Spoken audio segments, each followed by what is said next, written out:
Now it's my pleasure to introduce Janne Liaaen from NTNU, and I will continue in English, but the name of your institute I have to do in Norwegian. So it's Institutt for Nevromedisin og Bevegelsesvitenskap. So from here on, we'll do presentations in English, but again, if people want to ask questions later, we'll do it in Norwegian, whatever language you feel comfortable with. So I will leave the floor to you, Janne. Thank you. Right, thank you for having me. It's been really inspiring to listen to you all. I'm an occupational therapist, so I come from the health side of things. And I have conducted a study as part of my PhD about how young people with disabilities experience using public services online. So, just to make sure that everything looks the way I'm expecting it to look. As I said, listening to all of you today is it's music really to my ears. I have spent the last few years listening to quite frustrating stories about engagement with social services in social services and health services, and the challenges that young people with disabilities have with engaging with services, especially with the online part.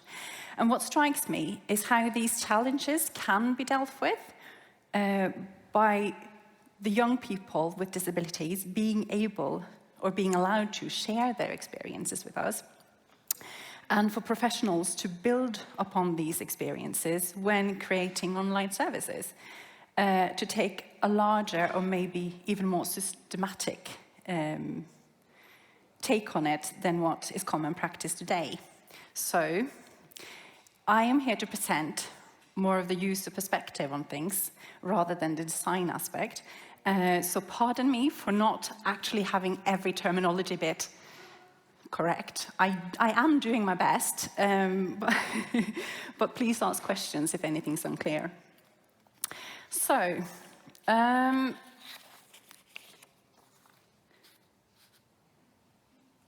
right. I thought I'd start with providing you some information about who I've been speaking to and why. I have been speaking to young people between the ages of 16 to 25. They all live with disabilities, and they have different kinds of disabilities. So the sample for this study contains a lot of different disabilities. People living with everything from hearing and disabilities to being visually impaired, and cerebral palsy, which affects your motor skills, etc.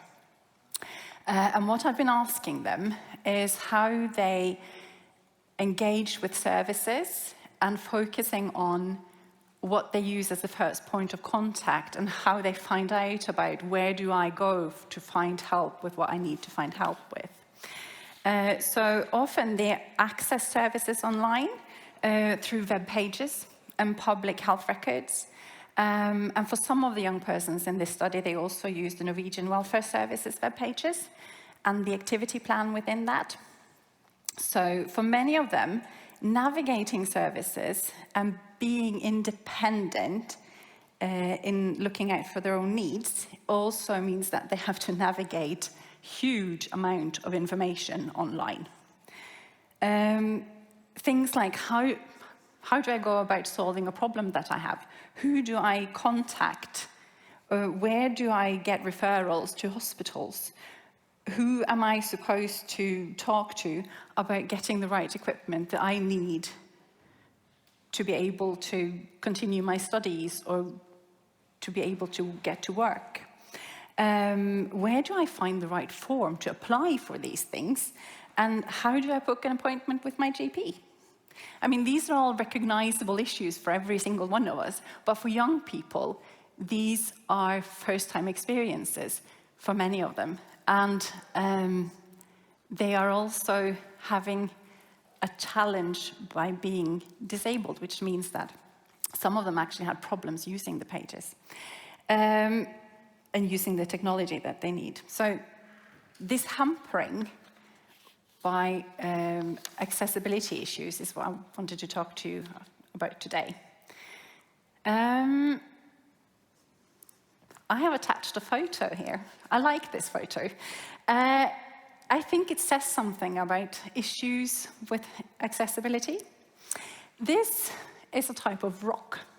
It's called a conglomerate. And here, this is its polished version. In the unpolished version, it's a bit more rough, and you can really see that it's a rock that is made up of several types of smaller rock, and they're all loosely combined by mass, like silt or clay, which means this is not the most solid of substances. The name conglomerate is Latin, and it means mixture. Now, you might think, what's this got to do with anything? Well, I think in images and metaphors, and this was what came up when I was conducting the analysis of the findings that I'm presenting today, because it speaks more than words, really. When the young people were talking about how they experience the services, they talked about them as complex and mixed, difficult to single out what goes where, which silo, but talking about silos, and which silo goes where, what does the hospital do, what does NAV do, what does the council do, who do I go to for help, where is everything, and how does this all fit together? And the only thing that fits it together, that is the silt or the clay that keeps all these bits of pebbles together, is health and social services. It's public services, that's the silt and the clay. But it consists of an enormous amount of smaller chunks and bits and pieces that is difficult to understand if you're not part of the system. So, the challenges that I have decided to highlight today, because like you, this is a part of a PhD, so I could stand here and talk for 3 hours easily. But I've decided to focus on accessibility issues today. And the first challenge is that universal design, and this pains me to say as an occupational therapist, this is my safe zone. Universal design is precious to us as occupational therapists, but it is a one-size-fits-all kind of thing. And what works for some may not work for others. So we need to have more focus on that in way of thinking about how we build services online. And I can explain this with some examples from the participants. When I was interviewing, I had one young lady, and she was ecstatic.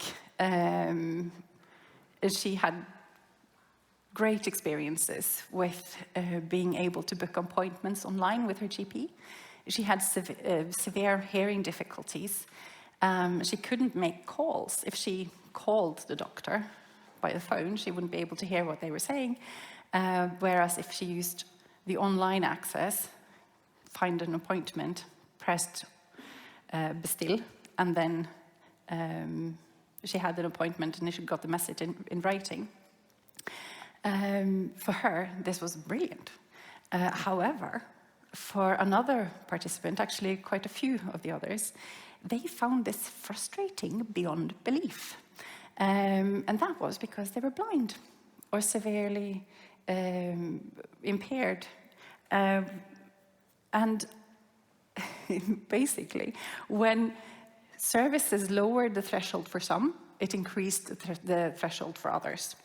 And this brings me on to the second challenge, which is that universal design really doesn't appear to be followed through. So where online booking would be fine for the blind girl, it wasn't. It would be fine for the blind girl, sorry, if it wasn't for the fact that it wasn't readable with her screen reader.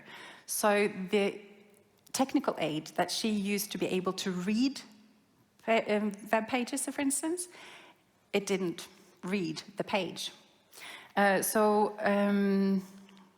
This made it complex for her and the others with visual impairment to actually use the services. And this was the case for other areas too. There was huge amounts of information online. And I've been listening to some of you speaking today, and I understand that in health services we have a massive need to get information out there. But we really need to think about what is the information that the patients and service users really need. Because there is too much information. There's almost like an information overflow. And this makes it, I think, difficult as well to have clear and concise design. So I'm really curious about how the Helseplattformen is going to turn out eventually, because this was done before that, obviously, since your go-live date isn't here yet. But it's a challenge that there's too much information. And the third point is that, again, this is where the conglomerate comes in.